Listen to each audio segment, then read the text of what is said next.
Elmar Kits on meie kunstimaastiku üks dünaamilisemaid autoreid.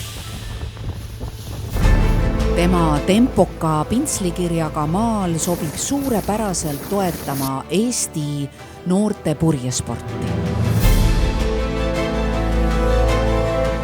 Nende hilisimpressionistlike lillede müügitulu läheb Helen Paisi ja Helen Ausmani 28. aasta Los Angelese olümpiale jõudmise heaks.